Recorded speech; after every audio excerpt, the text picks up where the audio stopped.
Boa noite, gente. Queria agradecer a cada um pela presença. A gente está iniciando agora à noite o segundo painel do evento 90 anos de excelência, a USP, o futuro da educação brasileira. Um projeto pensado com a direção da faculdade e a Academia de Letras em celebração aos 90 anos da nossa universidade.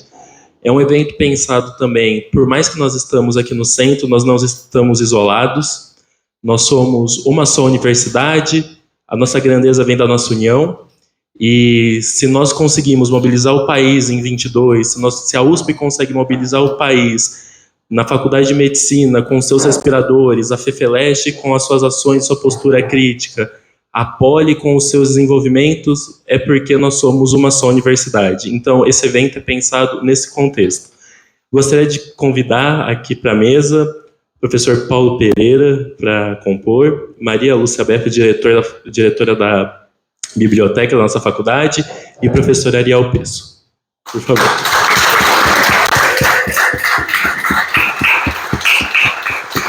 E registrar a ilustre presença do nosso diretor, professor Celso Fernandes Campilongo, e nossa vice-diretora, professora Ana Elisa Bechara. Muito obrigado pela presença e prestígio.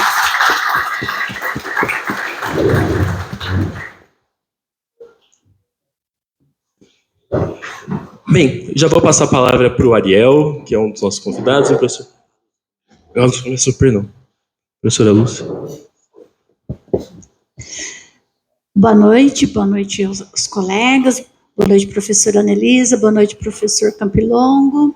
Cumprimento a mesa, meus amigos, né?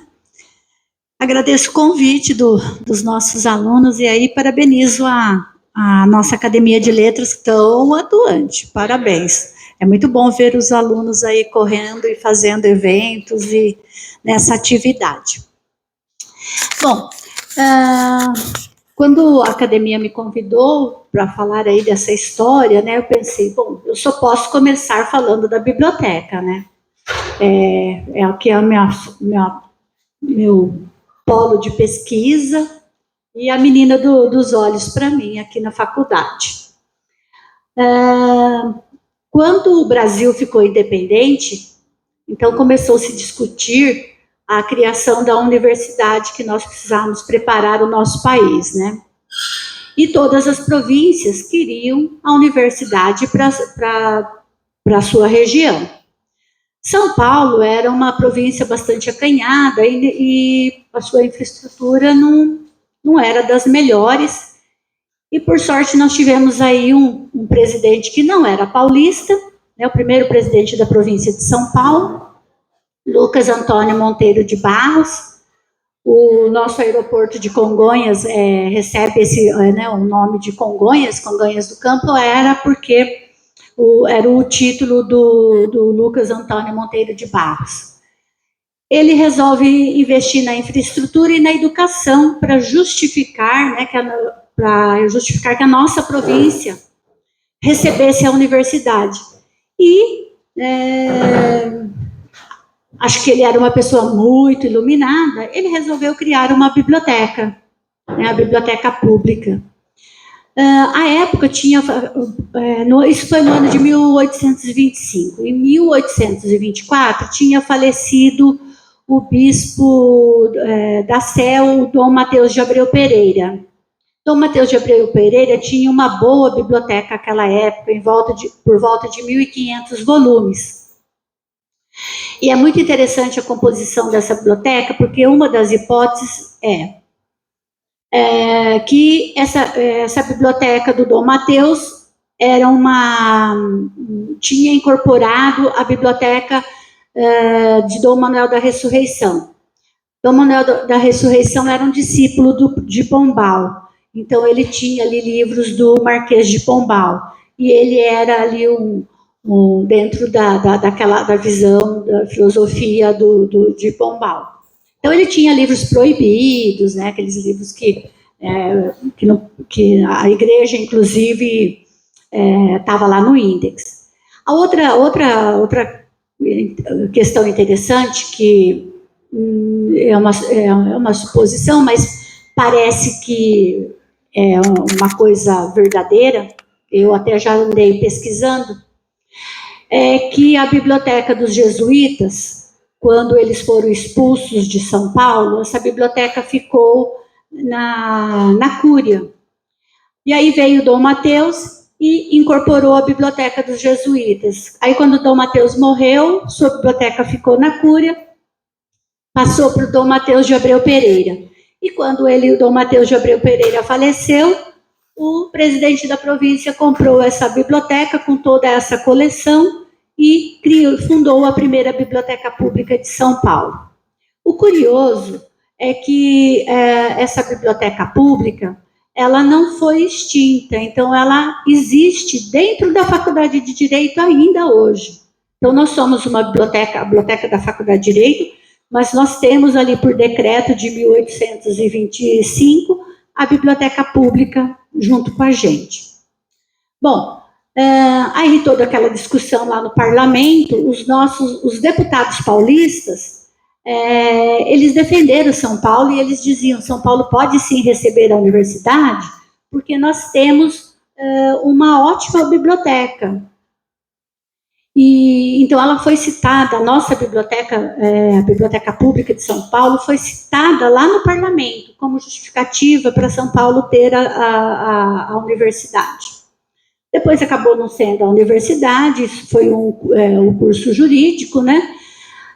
Quando Rendon, o primeiro diretor da academia, ele era paulista, mas ele veio a pedido do imperador para escolher onde instalar o curso jurídico. E aqui o convento de São Francisco estava vazio, com 3 ou 4 frades, e eles tinham a biblioteca, e a biblioteca pública estava ali também funcionando. Nessa ocasião, tinha já um bibliotecário, né, um trabalhando na biblioteca pública. O Rendon, quando ele escreve para o ministro José Clemente Pereira, o ministro do Império, ele até cita que já havia um hábil bibliotecário pago pela fazenda.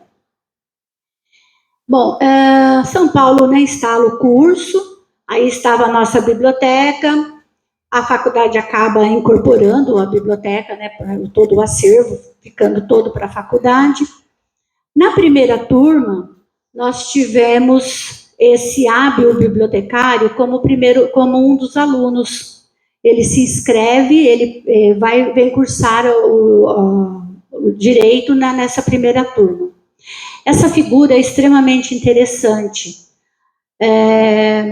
Não sei, para quem conhece, para quem vai até a sala de consulta, lá nós temos um pequeno banner com uma foto, né, e ali tem uma pequena biografia deste bibliotecário.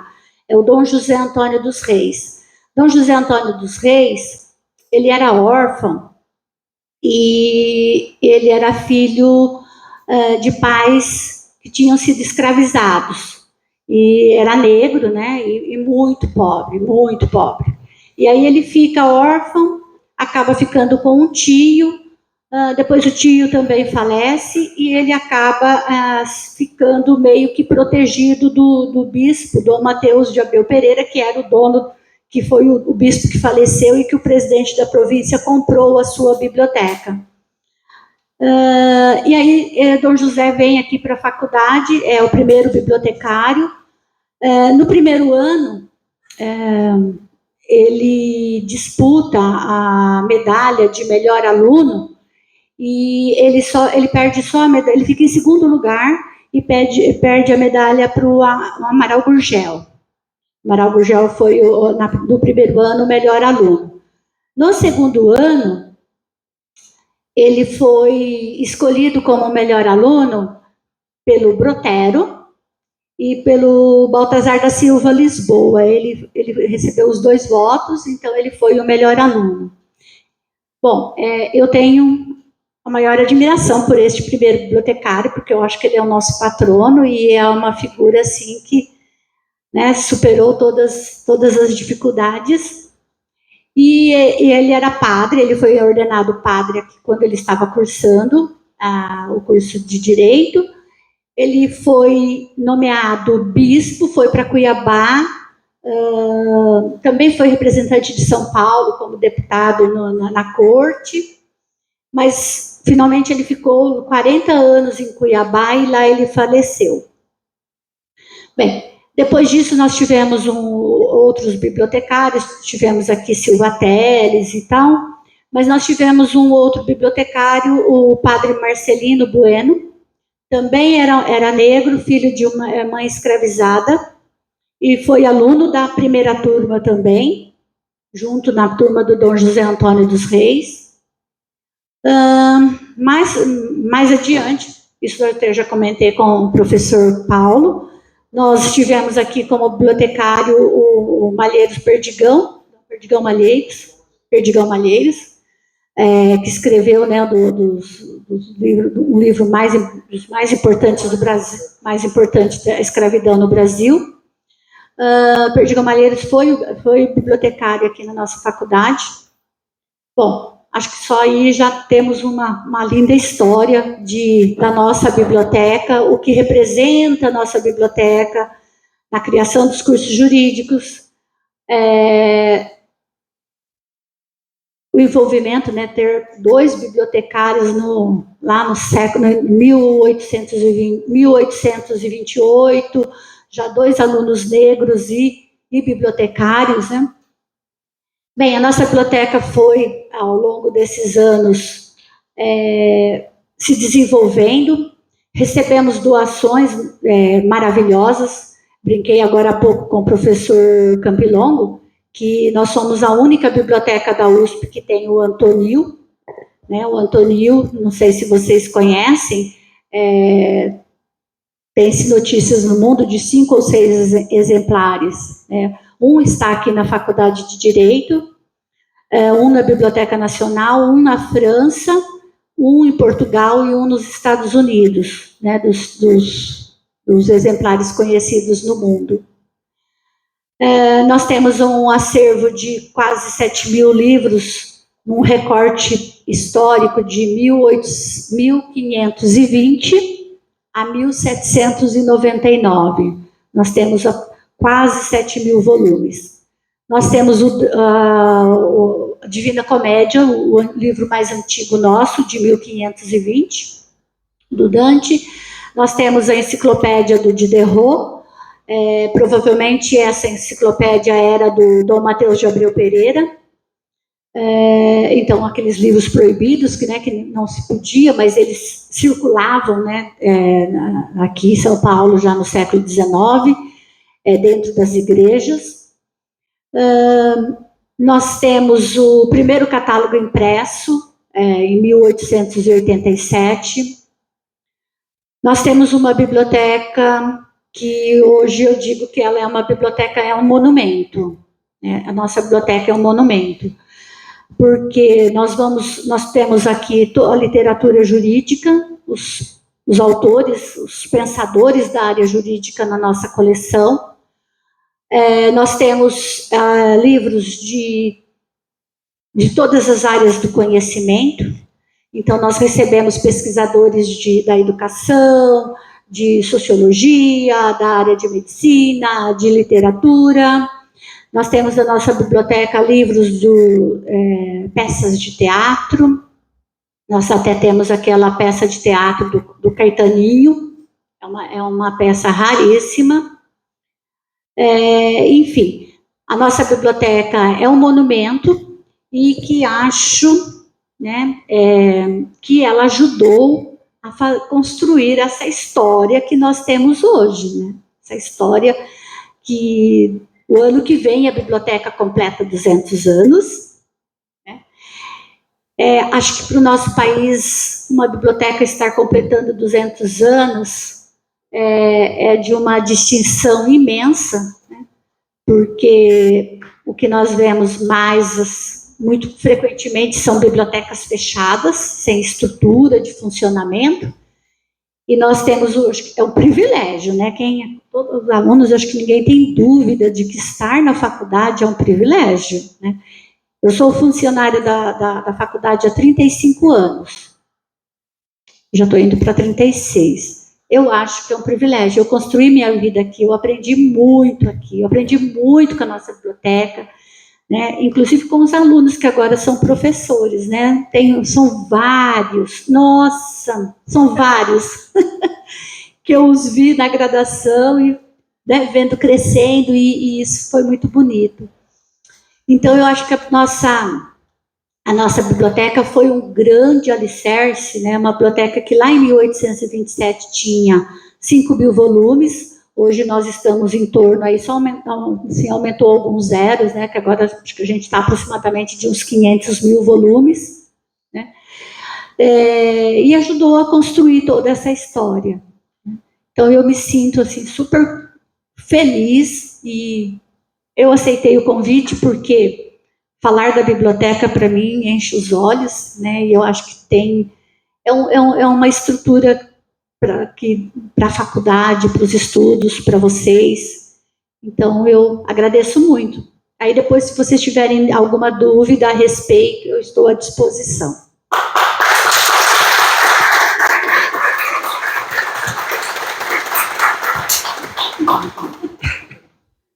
Maria Lúcia, eu queria não só agradecer, mas dizer, como estudante da faculdade, e que é um privilégio para nós termos alguém como você aqui, que nos inspira diariamente o carinho, o amor pela faculdade, pelos livros, pelos estudos. Eu estava conversando com você e outro dia com outro amigo, e eu falei, para mim o coração dessa universidade é a biblioteca. É impossível nós construirmos, fazermos ciência, pesquisa, e tentar fazer alguma pequena mudança na sociedade se nós não tivermos uma base sólida. Então, o seu trabalho inspira a gente diariamente, e é uma sorte, nossa, é uma sorte da biblioteca tê-la, nos seus 200 anos, a senhora como à frente, tá bom? Muito obrigado. Só um complemento. Se não fosse pelo trabalho da Maria Lúcia, nós não teríamos conseguido reconstituir a história da academia. Ela me ajudou desde o início a pegar as revistas da Arca. Opa. Só uma coisa que eu tenho um agradecimento pessoal também em nome da academia, se não fosse pela Maria Lúcia e tantos funcionários dessa faculdade, porque quando a gente fala aqui de uma coisa meio abstrata, esse corpo e material da faculdade, a gente esquece que tem pessoas por trás, né? Pessoas como a Maria Lúcia, o professor Campo Longo, ajudaram, né, nessa redescoberta histórica. Então, as fotos que estão expostas no pátio, metade delas da Maria Lúcia que a gente ia conseguir. Então, muito obrigado, Maria Lúcia, muito obrigado também ao pessoal da biblioteca por todo o serviço prestado.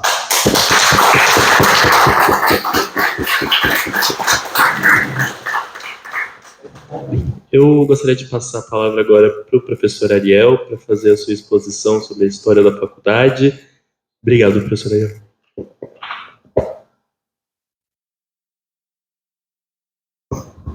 Alô, alô, olá, bom, boa noite a todos e a todas.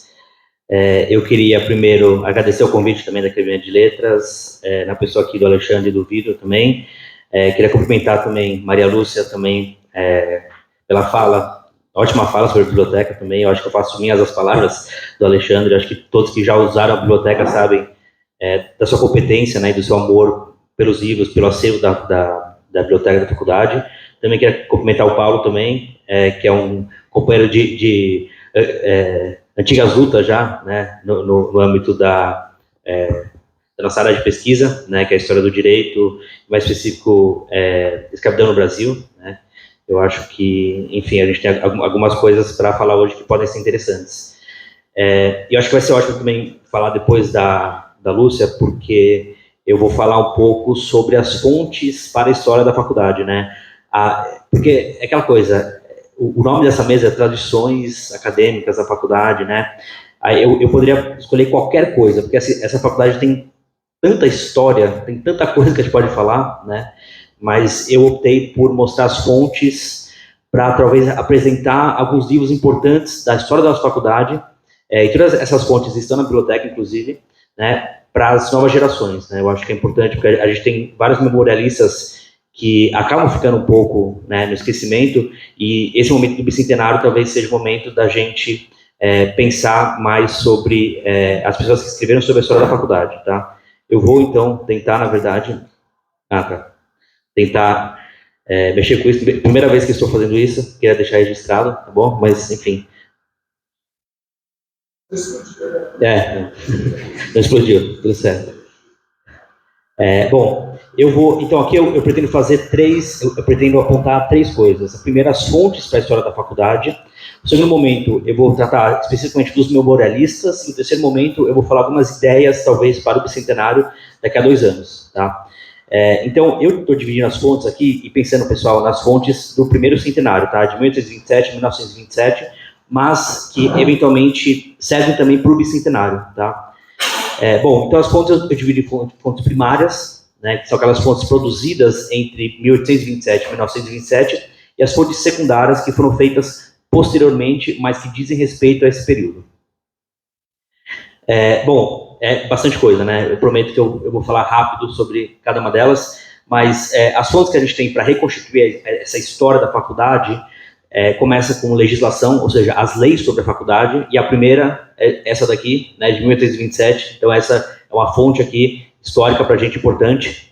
Um segundo momento são os debates parlamentares sobre a constituição do curso jurídico no Brasil, dos cursos jurídicos no Brasil.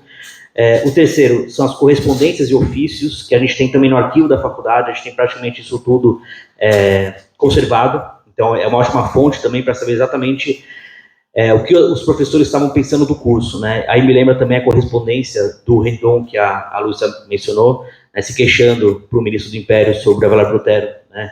Ele odiava Avelar Brotero, né? E era recíproco, então ele mandava cartas se queixando e pedindo desesperadamente para ser aposentado, ele não aguentava mais, mas faz parte da vida. Depois, atas da congregação, né? A gente tem também desde...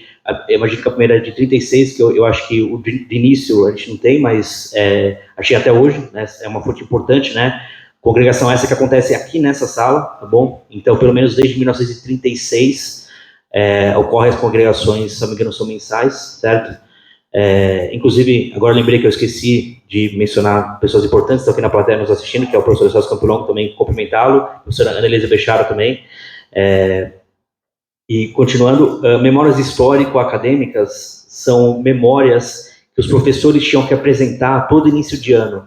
Eles apresentavam essas memórias, o seguinte, eles faziam um relatório de todas as atividades que tinham acontecido na faculdade no ano anterior. E aí eu coloquei como exemplo essa de 1955, porque ela ficou perdida por muitos anos, né?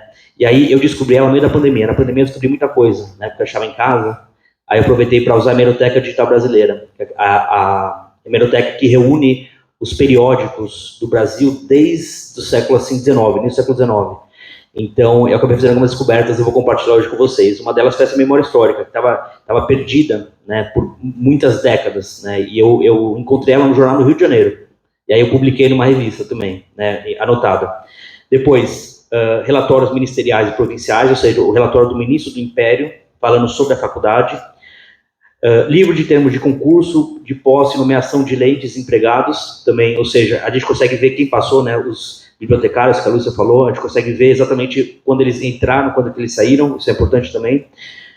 Teses e dissertações defendidas para obtenção do grau de doutor, então a gente tem, eu acho que os primeiros que defenderam o doutorado foi o Amaral Gurgel, né, que a Lúcia falou, essa primeira turma, essa primeira leva de estudantes defenderam, e a gente tem registro desses trabalhos desde então, né. Depois, teses para obtenção, para a realização de concurso de lei de substituto. Então, os concursos que até hoje existem na USP, né, isso eu imagino que é geral da universidade, concurso de ingresso na carreira, existia também aqui na São Francisco desde o começo de 1830 e pouco, e a gente tem um registro dessas teses que eram defendidas, e as dissertações também. Depois, compêndios manuais, esses manuais que a gente utiliza ainda hoje no curso, né, a gente tem o início também, o Avelar Brotero, ele escreveu o primeiro compêndio já em 1829, vejam, 2 anos depois, mas a história desse compêndio é maravilhosa, né, porque ele foi rechaçado pela Câmara dos Deputados, eles simplesmente odiaram o livro dele e falaram, não, você não vai ensinar isso aos nossos alunos, né, você vai pegar um francês que é melhor. Depois, programa das disciplinas. Então, essa fonte eu acho maravilhosa, porque você pega o programa de processo civil, sei lá, de 1890, você pega o programa hoje em dia, é parecido, é bem parecido, tá? Então, e não só processo civil, várias outras cadeiras assim, né? Eu acho isso bem legal de ver as continuidades também. Depois, prova dos alunos, então os alunos tinham que apresentar uma dissertação escrita, e essa fonte, assim, é maravilhosa, a gente tem acho que 15 anos de provas de alunos. A gente tem provas, pessoal, dos presidentes da República que estudaram aqui. Então, Leite Moraes, Campos Salles, a gente tem o Rui Barbosa, a gente tem todas essas pessoas que estudaram aqui como alunos. A gente tem a prova deles de 21 anos lá escrevendo sobre um tema do direito. Então, é uma fonte muito boa também. Vez ou outra, elas são expostas aqui no Museu da Faculdade, que é essa sala logo em seguida aqui, tá? Depois, revistas da faculdade também, né? É a revista, se não me engano, mais antiga aqui de São Paulo e a do Recife, são as mais antigas também do Brasil, imagino, né? A primeira aqui de São Paulo é de 1892, tá? Então, ela é ininterrupta até hoje. Depois, os documentos que eu estou chamando de documentos não oficiais, tá? São os periódicos acadêmicos e não acadêmicos, ou seja, a imprensa geral, né? Então, os estudantes, eles, desde o início, eles se organizaram em associações estudantis, né? A primeira que a gente tem ideia é de 1833, que é a revista da Sociedade Filomática, que eles publicaram uma revistinha.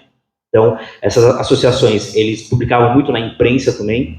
Depois, revistas jurídicas, do final do século XIX, as pochilas ocebentas, ou seja, anotações de aula. Sabe o caderno que vocês usam, né, na sala de aula, seja de um jeito, seja em outra aula? O que eles faziam? Eles escreviam, litografavam, ou seja, eles copiavam e vendiam para os colegas, né? Então, muitas pessoas se sustentavam no curso vendendo as anotações de aula. E a gente tem isso na biblioteca até hoje também. Depois, obras escritas por estudantes, quando eles frequentavam os bancos escolares. Eu estou chamando de não oficial, mas muitas vezes eles escreviam ao longo do curso as memórias do que eles estavam passando. Então, algumas biografias de estudante a gente tem também, é uma ótima fonte. Depois, correspondência de estudantes com a família, a mais famosa talvez seja a obra de Azevedo, mas a gente tem também do Prudente Moraes, né, escrevendo por irmão e ele reclamando também, ou então falando bem do curso, achando com as provas, enfim. A correspondência é uma fonte importantíssima também para a reconstituição da história da faculdade. E a iconografia, né? Ou seja, é basicamente isso que vocês veem aqui nesse corredor, tem várias fotos do século XIX também. Logo que a gente sai daqui tem uma do Monteiro Lobato, inclusive, uma de 1904 também. Mas enfim, aqui a maioria são professores da faculdade, tá? Mas a iconografia é praticamente tudo que a gente pode ver aqui pela faculdade, os vitrais, as pinturas, coisas do gênero. E aí as fontes secundárias, ou seja, as fontes que foram feitas depois desse período que eu estou falando para vocês, tá? Bom, escritas por estudantes depois da faculdade, mas que eles rememoram o tempo de estudante. Então, a pessoa publica em 1927, falando sobre o tempo que ele foi estudante em 1905, por exemplo. Depois, obras memorialísticas sobre a faculdade, e isso que eu vou me ater um pouco mais hoje, ou seja, são professores da faculdade escrevendo sobre a memória da faculdade, tá? Depois, obras comemorativas, né? Então, efemérides. Então, a gente sabe que em 77, quando a gente teve a comemoração dos 150 anos do curso jurídico, muitas obras foram feitas, né, em comemoração. E obras de análise crítica, né, historiográfica ou sociológica, ou seja, os livros mais famosos que a gente tem sobre ensino jurídico no Brasil, por exemplo, do Sérgio Adorno, do Venâncio Filho e por aí vai, tá bom? Aí, agora, eu vou falar em específico dos memorialistas, tá? Eu começo com esse que talvez seja o mais importante memorialista da história da faculdade, que é o Almeida Nogueira, José Luiz de Almeida Nogueira. Ele foi estudante aqui, na década de 70, depois professor de Economia Política, e ele faleceu cedo, faleceu com 50 anos, mais ou menos, 60 e pouco, né, 1914, né? Aí aqui, eu trouxe algumas fotos, né? Essa foto dele mais jovem, aqui ele já professor da faculdade. Esse quadro está aqui na sala do Visconde São Leopoldo, vocês podem ver depois se tiver interesse. E aí, o Almeida Nogueira, ele escreveu, pessoal, 9 volumes sobre a história da faculdade, tá? 9 volumes, assim, é uma fonte riquíssima, riquíssima, né? E como que ele fazia, né? Como que ele publicava? Ele escrevia no jornal, ele publicava no jornal e falava assim: bom, pessoal, você que pertenceu a essa turma, você que está vivo ainda, pertenceu a essa turma, me mande informações confirmando isso que eu estou escrevendo ou refutando, né? Então, ele publicava no jornal, esperava chegar, aí, no que chegava, ele editava o texto com as informações novas e publicava em livro, né? Então, ele publicou 9 livros entre 1907 e 1912. Então, é uma fonte muito importante, tá? E essa obra, ela foi reeditada em 1950 pelo Centro Acadêmico em 4 volumes, e em 77, 5 volumes, ou seja, a gente nunca teve uma edição integral dessa obra até hoje, né? E aí eu trago aqui, né, a ideia de talvez no bicentenário a gente reeditá-la, né, porque é uma obra seminal para a história da faculdade, tá? E aqui é a primeira edição, tá, de 1907, que foi inclusive impressa em Lisboa. A impressa em Lisboa e veio para cá de navio. Não, então, ele publicou de 1907 a 1912,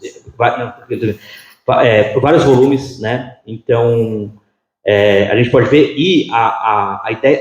desculpa, eu vou explicar o que ele fazia. Ele pegava turma por turma de formados, e ia aluno por aluno, falando como que ele era na faculdade, como que ele se deu na vida. Né? Então, ele falava, esse aluno, ele era bom, esse aluno era não tão bom, esse aluno, ele gostava de fazer caçadas ali no Brás, esse outro aluno, ele gostava de namorar, o outro gostava mais de música do que de estudar, esse aluno era muito nerd, então ele pegou aluno por aluno, tá? Então, assim, deve ser quase mil pessoas que ele ia biografando, né?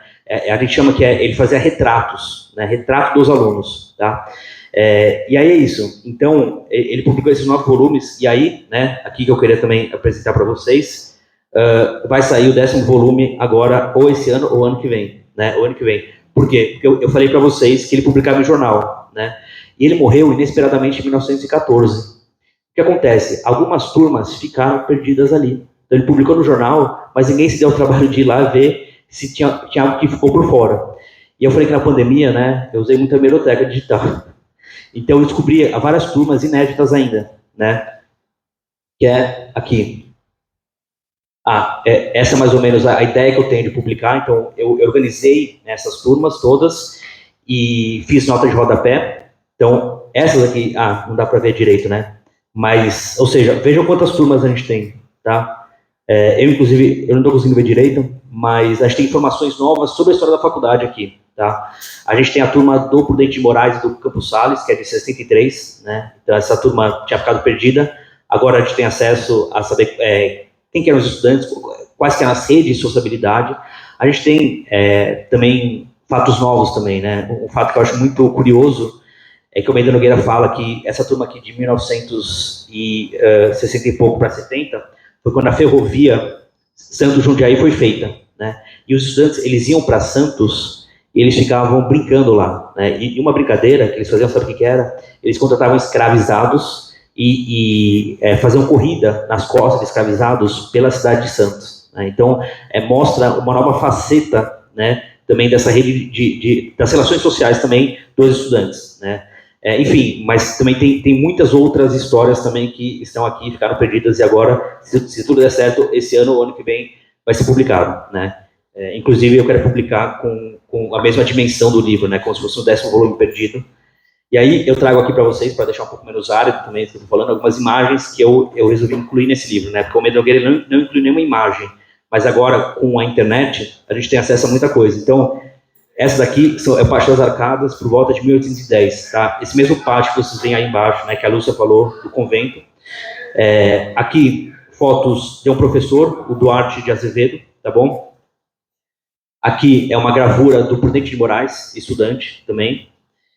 Depois, fotos de alunos, que hoje em dia com a internet a gente tem acesso mais fácil, tá? Esse é o Brasílio Machado, também estudante.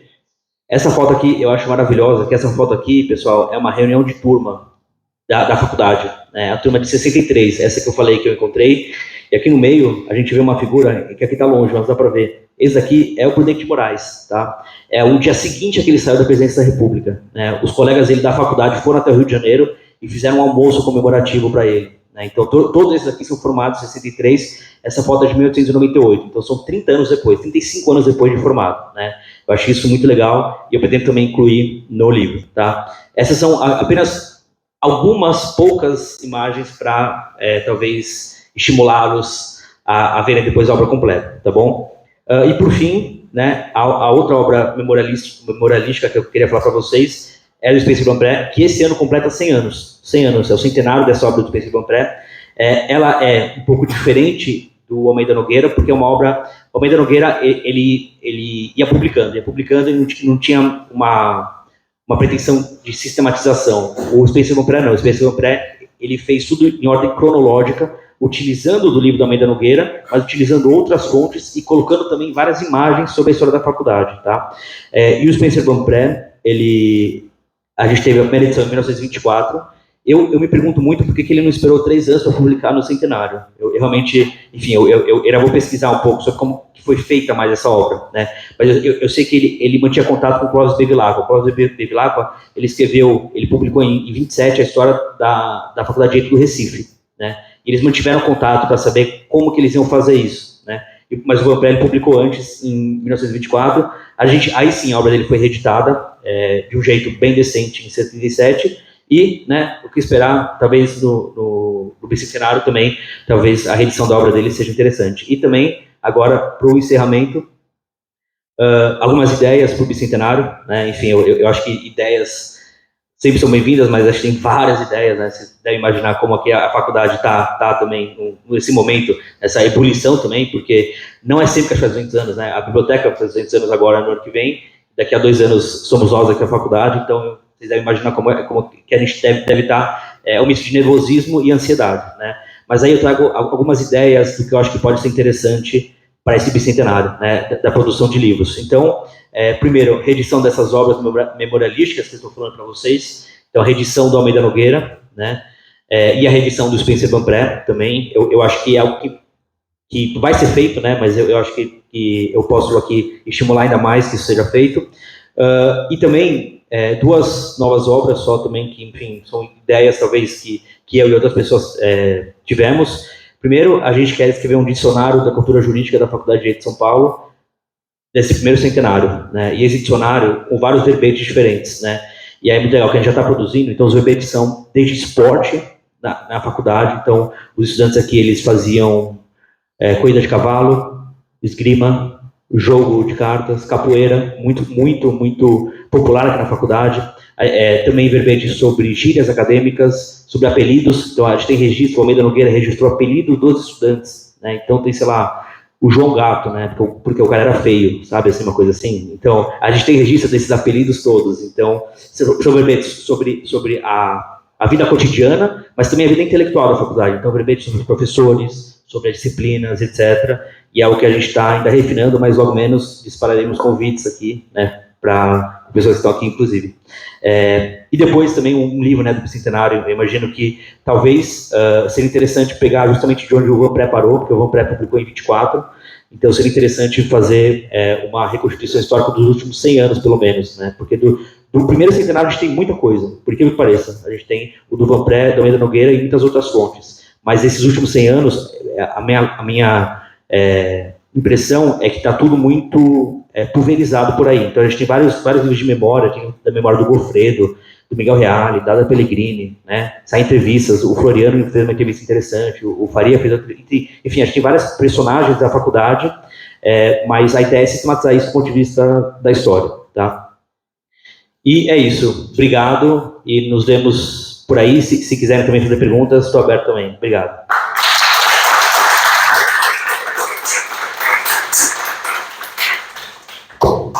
Muito obrigado, Ariel, pela aula, foi fenomenal, eu não sabia de metade dessas informações, achei muito interessante. Sobre as dicas de livro, fica o registro para o diretor e para a vice-diretora, o que eles vão pensar a respeito. Bem, eu gostaria de passar a palavra para o professor Paulo, que é nosso professor de Teoria Geral do Estado e Direito Administrativo das Arcadas, e um querido amigo que está sempre apoiando nas iniciativas e nas loucuras que a gente apresenta para ele. Muito obrigado, professor. Obrigado, Alexandre. Boa noite a todas e todos vocês. Boa noite, Maria Lúcia. Boa noite, Ariel. Queria cumprimentar a nossa vice-diretora, nosso diretor. Fico constrangido de falar dessa mesa com a diretora e o vice-diretor, com o diretor e a vice-diretora do lado de lá. Essa é uma experiência nova para mim, viu, Maria Lúcia? Mas agradecer a gentileza de vocês estarem aqui e deixar um abraço grande, né, para esse trabalho incrível que vocês têm feito. Eu me preparei para fazer uma fala um pouco sobre os estudantes, porque eu estou aqui na condição de professor, mas vou usar o meu chapéu, que eu muito me orgulho, de ex-presidente do Centro Acadêmico 11 de Agosto, mais velho centro acadêmico, né, do Brasil, e quero falar um pouco dos estudantes. Mas antes eu queria só fazer alguns comentários sobre as coisas que a gente falou aqui, que são coisas que eu aprecio muito e queria comentar. Primeira coisa, assim, Maria Lúcia, você mais do que uma inspiração. Eu acho que poucas pessoas conhecem tanto a história do direito, pelo menos das pessoas que eu circulo, quanto você. Né? A quantidade de coisas que eu aprendo com você, sobre os grandes professores da faculdade, sobre os grandes livros da história do direito, sobre como é que se praticava o direito, não teria como medir. Então, é uma alegria, você é um patrimônio nosso aqui também. É um daqueles casos que não pode nem pensar em se aposentar nunca, viu? Você vai ter que ficar aqui muitas décadas com a gente. Não, a gente vai ter que dar um jeito. Pedir para o professor Alexandre dar uma liminar para ele vir na sua apresentadoria. A gente vai achar uma solução. Mas a gente aprende muito com você. Eu, como senhor do direito, acho que o Ariel concorda, né, Ariel? A gente tem o privilégio de ter você aqui. Depois queria fazer um comentário muito grande ao Ariel também. O Ariel, né, professor Celso, professora Ana, tem feito um trabalho incrível na faculdade. Porque fazia muitos anos que nós não tínhamos alguém cuidando da história da faculdade como o Ariel tem feito, né? E aí o Ariel é isso que ele mostrou agora, um pedacinho do que ele está fazendo, porque ele está descobrindo coisas que a gente não sabia mais, que a gente tinha perdido a referência. Então, Ariel, é um privilégio para essa geração ter você aqui, de verdade. Assim, acho que você tem feito um grande trabalho. Felizmente você é jovem, então você vai dar muita coisa para a gente ainda vai ganhar muito com você aqui. Mas eu, como senhor do direito, me sinto privilegiado. Estava escrevendo um artigo lá que a Maria Lúcia me pediu essa semana, fui lá ler no teu livro, aprender com as coisas que você estava falando sobre um tema que eu entendo, que é a escravidão, mas na faculdade, que não foi o meu foco de pesquisa. Então, é um privilégio para a gente ter você aqui. E parabenizar a Academia de Letras, viu, gente? Na figura de vocês dois, vocês têm feito um trabalho incrível. A Academia de Letras estava morta, né? Tinha sumido, mesmo na minha época, eu fui estudante, entrei aqui em 2005, quase 20 anos, a academia já estava muito enfraquecida naquela época. Eu nunca vi nos 20 anos que eu estou aqui a academia com a força, né, professora Ana, que tem agora. Então, parabéns. E não é fácil isso, não. É muito difícil, né? Ainda mais num ambiente universitário com tanta coisa acontecendo, né? Tanta gente e tal. Então, parabéns pelo trabalho que vocês têm feito. Eu queria fazer um comentário. Eu só queria falar uma coisa sobre a biblioteca antes de entrar na coisa que eu preparei, que é assim. Eu não sei se a gente hoje, gente, com a cabeça de 2024, consegue entender a importância de uma biblioteca no século XIX. Porque, assim, o direito do Brasil, no começo da faculdade, primeiro assim, as leis não eram tão importantes. Havia poucas leis. E quando havia, você tinha que ir num livro buscar a lei, não tinha um lugar para você procurar a lei, né? Mas era um direito muito mais retórico, da doutrina, de como os grandes juristas entendiam as coisas. Então, para estudar qualquer assunto, você tinha que se enfiar numa biblioteca e conhecer o que os grandes juristas falavam daquele assunto. Esse era o jeito de estudar. E não era um mundo super especializado, então não tinha lá um livro sobre o assunto tal. Você ia ter que ler os grandes compêndios, os intérpretes do direito romano, os grandes intérpretes dos princípios da filosofia do direito natural, da filosofia do direito. Então, uma biblioteca era central para desenvolver o mundo jurídico, para que os legisladores fizessem leis, para que os conselheiros imperiais, as pessoas que trabalhavam na administração, pudessem fazer o Estado avançar. Eu no meu artigo, que eu vou te mandar amanhã, com a graça de Deus, porque está difícil de sair, eu digo como é que os livros da faculdade provavelmente ajudaram a construir a lei do ventre livre. Quais eram os livros que estavam na biblioteca, que devem ter sido, eu não tenho como afirmar isso, mas é razoável pelo que se dizia nos livros, que devem ter sido usados pelo Perdigão, talvez pelo Pimenta Bueno, para fazer o projeto de lei do ventre livre.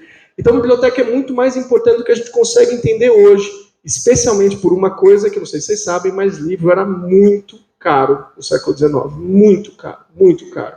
Né? Essa coisa de imprimir em Lisboa, no começo do século XX, assim, o Brasil tinha dificuldade de acessar papel até a Segunda Guerra. Isso vai se resolvendo a partir da Segunda Guerra, quando começa a se produzir papel no Brasil e tal. Então, é um patrimônio. Nós não teríamos criado um país, provavelmente, sem uma biblioteca jurídica. Né?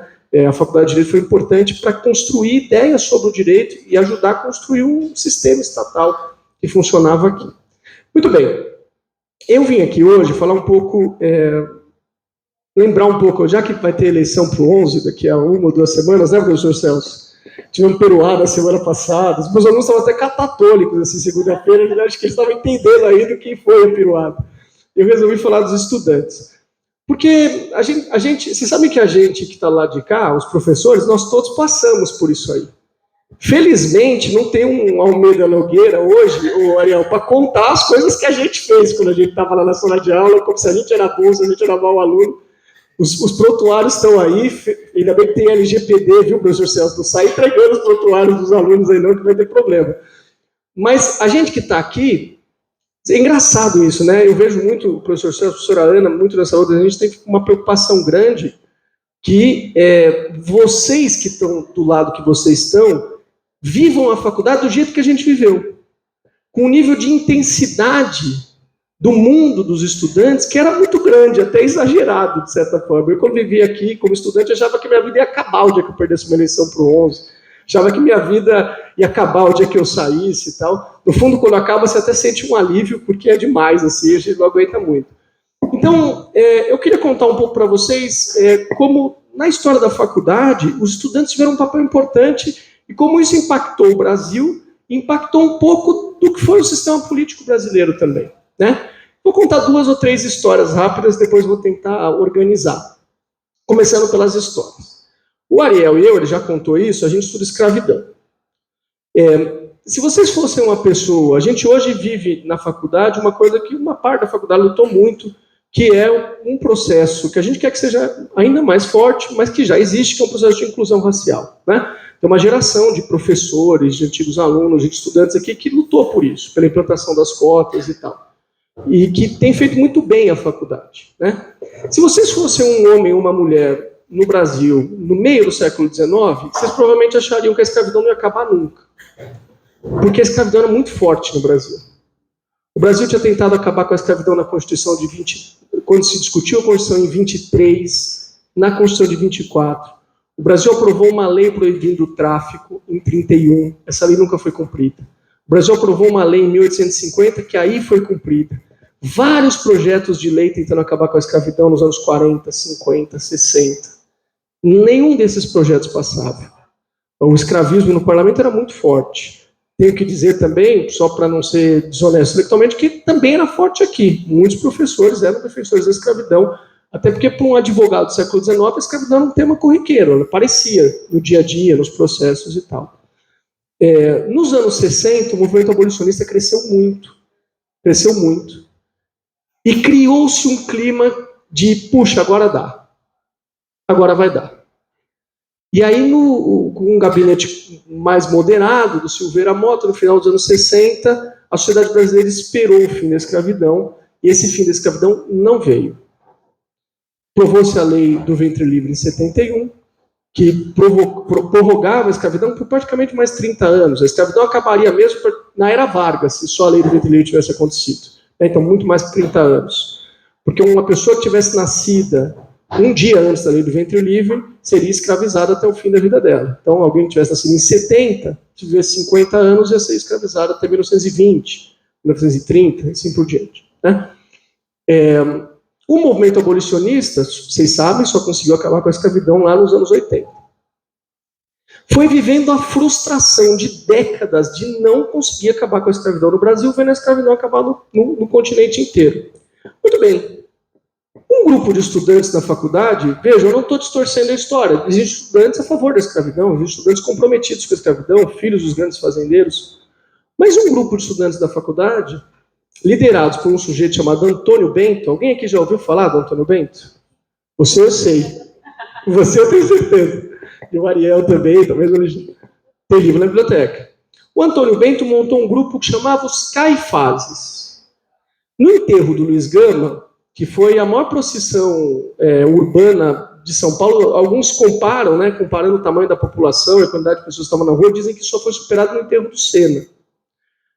Foi uma coisa descomunal, acho que 20 ou 30 mil pessoas naquela São Paulo andando pelas ruas para enterrar o Luiz Gama. O Antônio Bento teria feito um juramento no túmulo de que não deixaria o Luiz Gama morrer, e assim por diante e tal. E um grupo de estudantes da faculdade montou os Caifazes. O que eram os Caifazes? Era um grupo de luta armada contra a escravidão. Eles invadiam fazendas à noite, resgatavam escravizados, tinham um sistema de fuga montado com operários do sistema ferroviário, Esse sistema ferroviário, esses operários funcionavam para pegar os escravizados, mandavam em geral para Santos, para que eles pudessem se refugiar no quilombo do Jabaquara. Então tinha estudantes que no século XIX foram para a luta armada contra a escravidão, foram invadir fazendas contra a escravidão. Tem vários relatos no século XIX de pessoas invadindo delegacias para libertar escravizados, assim por diante. Teve um momento que o abolicionismo pegou mesmo no Brasil, né? O 11 de agosto é formado em 1903, é o primeiro centro acadêmico do país, né? Todos os grandes movimentos políticos dos anos 20, 30, 40, mas especialmente ali nos anos 20 e 30, na Revolução de 30, envolveram pesadamente os estudantes da Faculdade de Direito. A gente tem muito a imagem da era Vargas como uma era contra a faculdade, né? É verdade isso, mas no começo da Revolução de 30, os estudantes estavam muito engajados na Revolução de 30.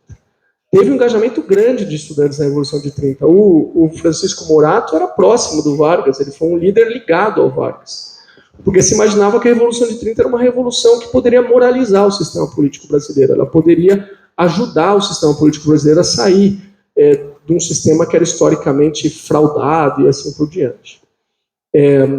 Para dar mais um exemplo histórico, eu vou dar um exemplo que eu vivi, só para vocês verem um pouco o que é a vida dos estudantes, depois eu quero organizar 3 ou 4 ideias sobre isso. Nas campanhas dos anos 50, pela nacionalização do petróleo, a ideia do petróleo nosso, os primeiros movimentos organizados pelo petróleo nacional saíram da São Francisco.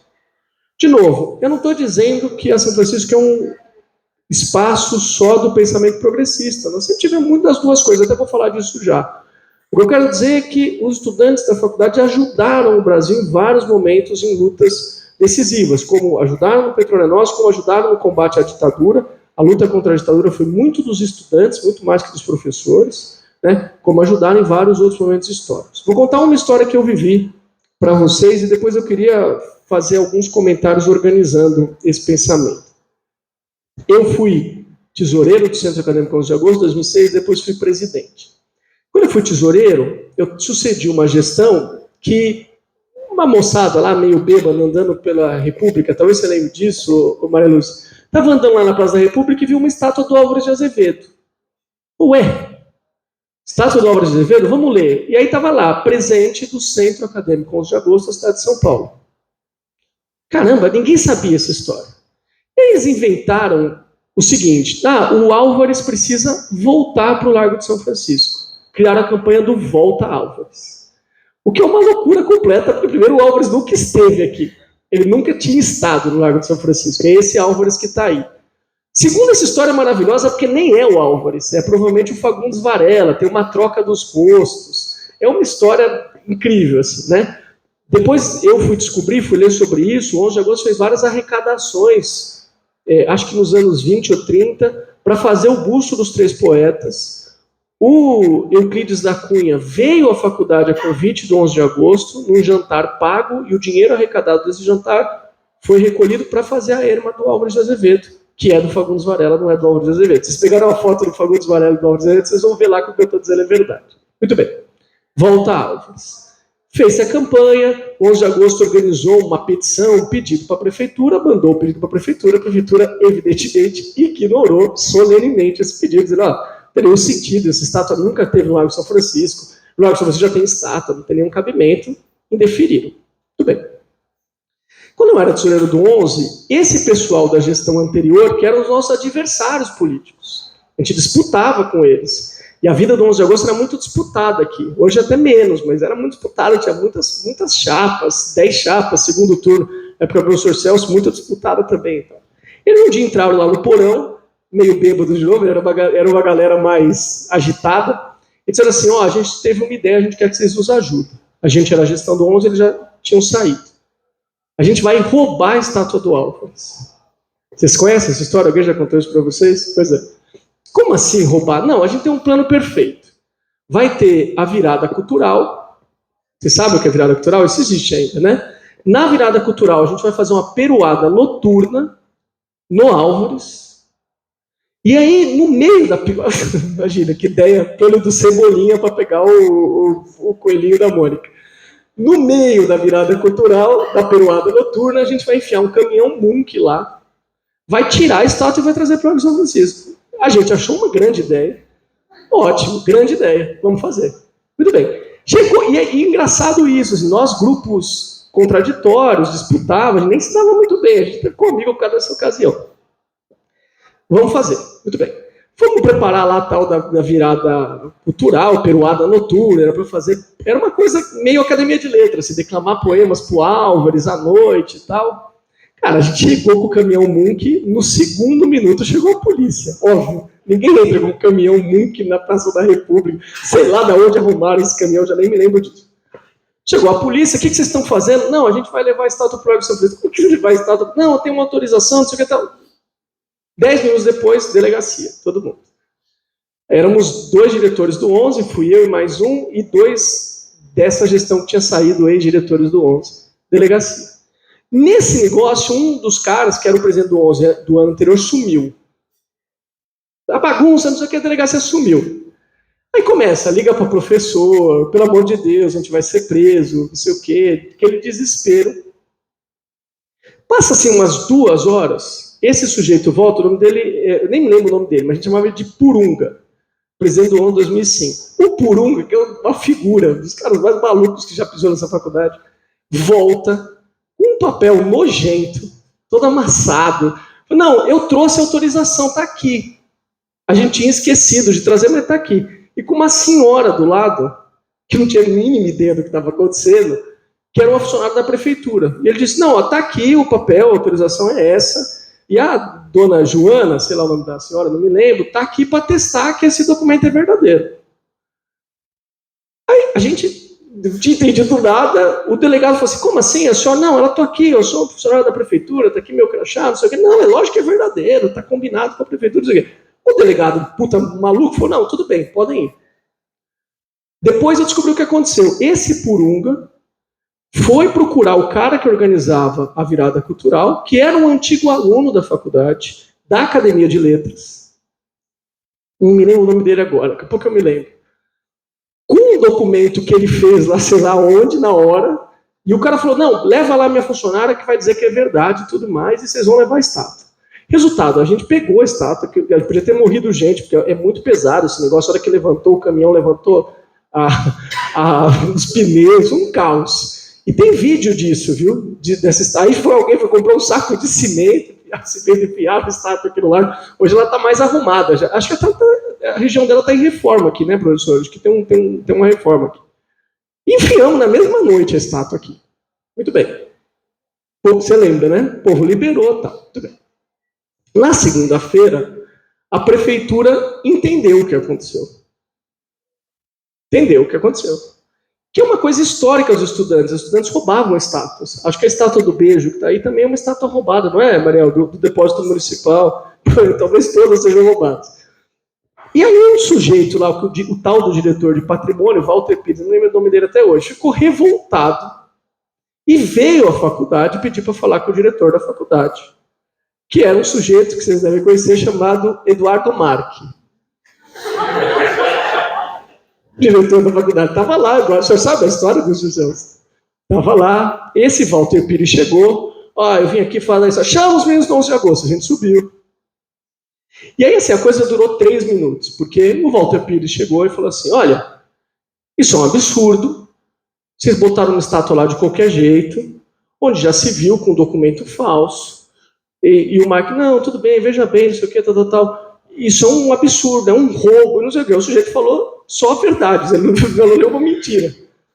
Só que no segundo minuto, ele falou, isso é um roubo, não sei o que, tal, o Mark, diretor da faculdade, falou assim, o quê? Você está ofendendo os meus estudantes? Onde já se viu, não sei o que, saia da faculdade. Levantou e expulsou o cara. Como assim? O cara grande e tal, saia da faculdade. Quem você está achando que é? Não, mas eles roubaram, você não se importa. Expulsou o cara saiu daqui corrido. Vai embora da faculdade direita, não sei o quê. Eu vi, eu estava... Tudo que eu estou contando aqui, vocês podem achar que eu sou um mentiroso, como eu sou advogado, eu sou treinado para mentir. Então, vocês podem achar isso, mas tudo que eu estou contando aqui, eu vi. Nada do que eu estou contando para vocês me contar. Ele pegou o telefone na hora e falou assim, me liga para o governador. E aí ligaram para o governador, que na época era o Cláudio Lembo. Não, desculpe, não foi isso. Ele falou, me liga para o professor Goffredo. Ligaram para o professor Goffredo. O professor Goffredo ficou sabendo da história. Ele ligou para o governador ligou para o professor Mark. Ele falou assim, não, já sei, vamos fazer agora a campanha do Fica Álvares. O Álvares já está aqui, agora não tem mais volta, é Fica. E isso o governador falando para o Mark, eu vou ser o primeiro a assinar. Então fizeram um abaixo-assinado, acho que na verdade o Goffredo foi o primeiro a assinar, o governador foi o segundo a assinar.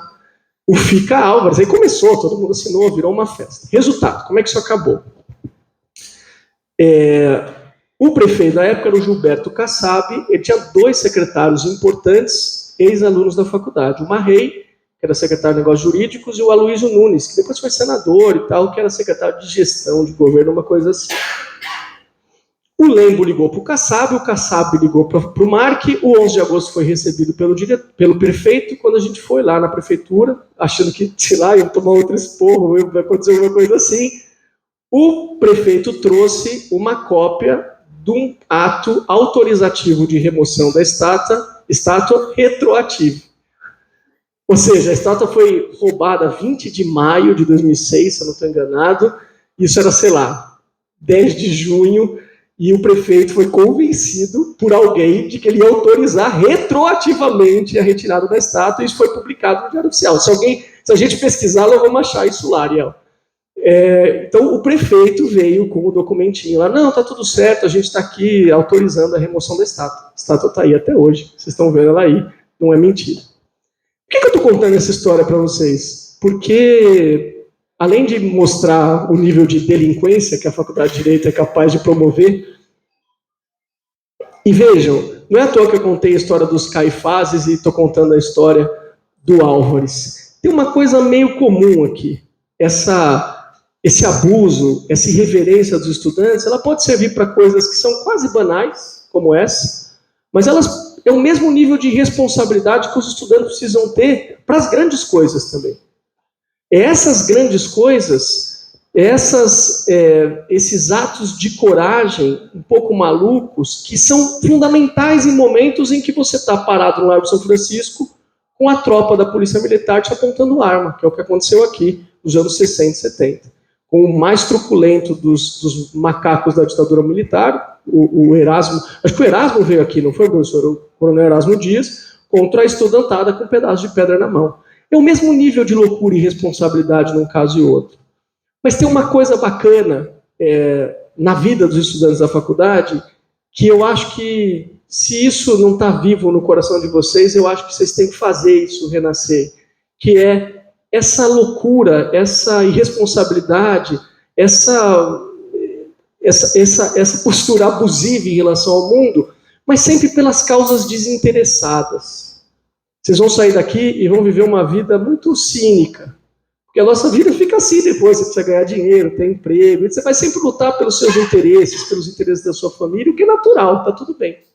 Mas aqui a gente tem um espaço ainda da utopia, do lugar em que as pessoas lutam, do que as pessoas se arriscam pelos companheiros e pelos seus iguais, mas pelas causas que elas acreditam, pelas ideias que elas acham que podem transformar o Brasil e que podem mudar a vida das pessoas. Né? Esse bando de servidor público do caso do Álvares, que eu contei para vocês, botou um emprego em risco, porque quis defender a faculdade. Talvez até nem tenha sido uma medida correta, não sei avaliar isso, mas fizeram isso porque acreditavam na faculdade, na identidade da faculdade, achavam que estavam fazendo uma coisa para a comunidade deles. Estavam fazendo uma... Não podemos discutir se foi correto ou não, mas o que eu quero chamar a atenção aqui é que eles fizeram isso correndo riscos por uma coisa maior do que o interesse comezinho ali do dia a dia e da vida. E essa é a faculdade. É isso que a faculdade pode proporcionar para vocês. Vocês vão ter aqui excelentes professores de direito, vão aprender até direito aqui, como eu disse na SEREC, né? Mas vocês vão ter aqui um espaço de temas variados, em que a gente vai discutir arte, literatura, música, menos do que a gente devia, já foi mais. Acho que a faculdade tem um ambiente cultural mais empobrecido hoje do que já foi, mas especialmente é um ambiente em que você vai discordar do sujeito ao lado, que você vai aprender a conviver com quem você discorda, que você vai disputar o 11 de agosto com ele, você vai precisar da cola de processo civil ali 2 horas depois do debate, que você vai saber defender as coisas que você não tem interesse, é porque você acha que você pode mudar o mundo. Todo estudante de direito acha um pouco que pode mudar o mundo. E essa insensatez de achar que pode mudar o mundo é fundamental para que esse lugar ainda tenha uma alma. Então, eu quero dizer para vocês isso, assim, aproveitem isso intensamente, essa insensatez, aproveitem essa irresponsabilidade, porque o que a gente faz aqui ressoa, e de loucura em loucura a gente vai ajudando a melhorar o Brasil aos pouquinhos. Obrigado, gente. É isso.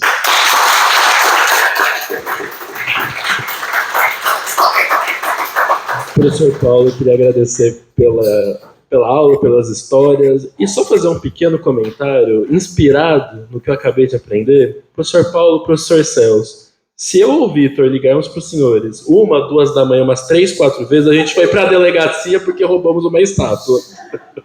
Então já fique preparado. Já está combinado, então tá bom. E para fazer a nossa última fala meio de surpresa, em nome do Memória Arcadas, gostaria de chamar um querido amigo e parceiro, Vitor Basso, por favor.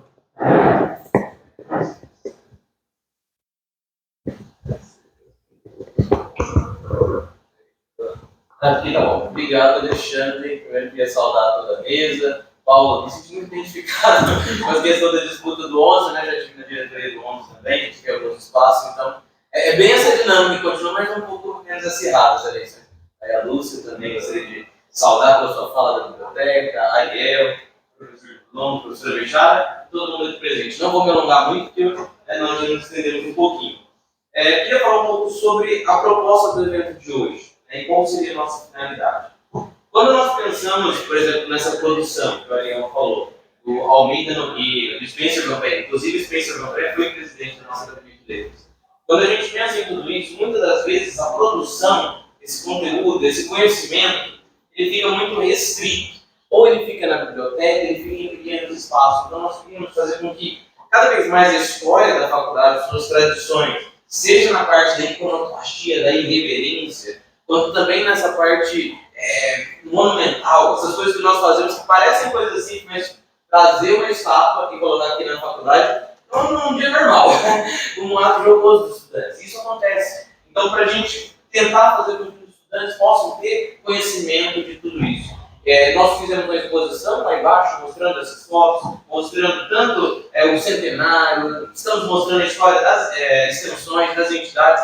Então, Paulo, está convidado, nós temos uma exposição sobre o 11 de agosto, nós temos uma exposição sobre a Casa dos Estudantes, e uma das coisas que, inclusive, eu falei na palestra de manhã, é que a parte histórica é muito política. Fazer estudo histórico não é só a pesquisa, mas ela tem a política, a divulgação. Quando a gente seleciona o material, quando a gente expõe, também é um ato de mostrar para as pessoas. Isso é um ato até político de reviver as tradições da faculdade. Muitas das vezes a gente vê pessoas que só querem pensar no futuro ou esquecem completamente de onde nós viemos. Mas essa congregação mesmo, ela reflete todos esses pilares históricos que nós temos. Então aqui estão escritos os nomes dos nossos diretores, desde Andrão, em 1827, né, do professor Campilão. Então assim, nós temos uma história, nós temos tradição. O Ariel mesmo trouxe aqui a questão da sociedade diplomática. O primeiro grupo de alunos se forma em 1833. Lembrando que a faculdade é de 1827. Então, olha que coisa interessante, os alunos já começam a se organizar no início da faculdade, de forma autônoma. Nós vamos ter várias sociedades, associações. O Centro Acadêmico, fundado pelo aluno Pedro Doria, em 1913, que era um acadêmico muito atuante, inclusive ele participou também de atividades da Academia de Letras, a Academia de Letras em 1932, a Associação dos Antigos Alunos em 1931, a Atlética em 1933, então a gente tem várias associações. É uma vida muito rica culturalmente. São diferentes as expressões. Nós vamos fazer com que essa história também chegue aos alunos. Esse trabalho não dá para deixar a história no passado. Literalmente, nós temos que levar esse conhecimento, essa produção, ao conhecimento dos alunos, de todo mundo, dos funcionários, dos professores, fazer com que todos possam se apoderar dessa história. Igual eu escutei algumas pessoas falando assim, um colega que eu nunca tinha vindo para a congregação. Mas todo esse espaço de vocês, a história da faculdade de vocês. Saber que nessa faculdade foi realizada a segunda reunião da USP. Né? O segundo conselho universitário aconteceu aqui, não nessa sala, porque era em 36, mas antes. Né? Então, a segunda reunião do conselho universitário. E nós tivemos também a idealização da USP por parte de alunos da São Francisco. Então a gente tem o Júlio de Mesquita Filho e outras pessoas que vão também corroborar com a elaboração desse projeto. E aí vai uma coisa interessante de se mencionar, para encerrar um pouco a minha fala. Quando a gente fala de universidades europeias, igual a Universidade de Bolonha, né, eu até estudei lá um tempo, nós remetemos a fundação a 1088. Mas em 1088 não tinha um monte de faculdade, nem tinha faculdade em Bolonha. Os alunos se reuniam em casas, em pensionatos, e os professores eram contratados por esses alunos para dar aula lá. É assim que surgem as universidades, mas num modelo totalmente diferente do nosso. Inclusive, o primeiro reitor da história foi um aluno, né? Os reitores começaram com alunos. Depois, quando vão para a França, né, a Universidade de Paris, vai mudando um pouco isso. Mas, assim, o modelo universitário, ele pega fundações não estruturadas como a nossa. A nossa faculdade começa em 1827, mas a data da USP é de 1934. A data de fundação da USP é considerada separada da data da criação da Faculdade de Direito, porque elas são vistas como coisas um pouco diferenciadas. Quando nós estamos aqui, a gente nos reconhece como franciscano. É São Francisco, quem está aqui fala, eu estudo na São Francisco. Ninguém fala, eu faço direito USP, isso é só para a família que não conhece. Então, essa é a questão, da gente entender o que é identidade, mas não dissociar da USP. E esse evento dos 90 anos é justamente para isso. É recobrar que a história da nossa faculdade também está ligada à universidade. Que apesar de elas terem datas de criação um pouco diferentes, elas são umbilicalmente ligadas. Se começa a discutir a criação da São Francisco como um projeto político do Império, em 1823, nas discussões da Constituinte. Então se vê como um projeto, e depois algo vai ser federalizado com a República. E aí a gente depois tem a estadualização com a Revolução de 32, né, em 1934. Mas é um projeto que tem o mesmo objetivo, desde a época do Império, depois com a estadualização, que é formar um corpo intelectual que esteja em todas as áreas. Seja pessoas técnicas, seja pessoas para pensar, porque aqui no São Francisco, para estar na cultura, tem gente da Academia de Letras, tem gente do 11 de agosto, em todas as partes do país. A última vez que eu fui no Brasil, eu encontrei uma pessoa em cada espaço, em cada gabinete. Eu fui falar com a Marina Silva, a assessora dela é franciscana. A gente vai falar com todo mundo no São Francisco. É isso. É produzir pessoas que estejam em todo lugar e fazer com que tenha o espírito da faculdade, né? Que a gente dá amizade. Vamos falar, mas não sei se tudo é amizade, mas pelo menos é o espírito de associação. Esse espírito de união que existe entre os alunos, que também fundou a Burschenschaft em 1830, né? Que essa questão de alunos se ajudarem a chegar em espaços e criando quase um corporativismo. O franciscano vai se ajudando. Na revista da Folha Dobrada, você tinha um muralzinho assim, escrito candidatos da Faculdade de Direito. Todos os candidatos que os alunos podiam votar. Que eram os candidatos que estudaram aqui. Né? Então é isso. É um pouco dessa tradição que a gente tem que manter, entender qual é o nosso papel enquanto faculdade e dentro da USP. É isso, gente. Vamos fazer outros eventos em breve. Muito obrigado.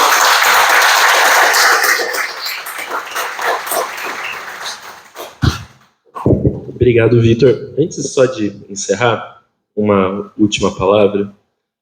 Eu não sei o que trouxe cada um à USP ou Largo de São Francisco, mas eu sei que cada um aqui tem uma história única.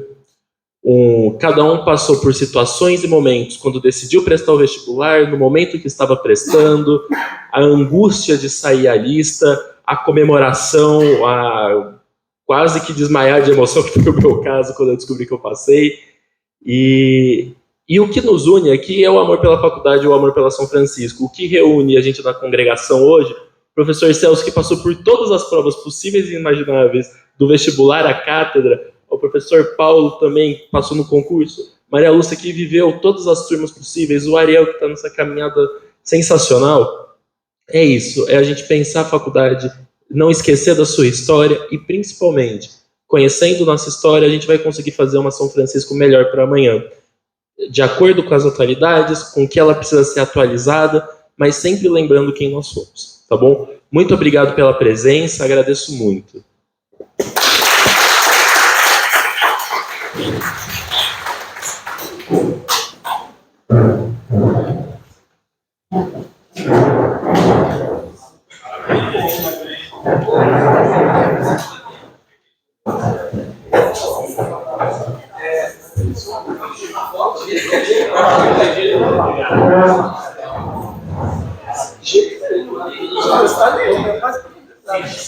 Parabéns, Michel. Muito bom, muito bonito, muito boa essa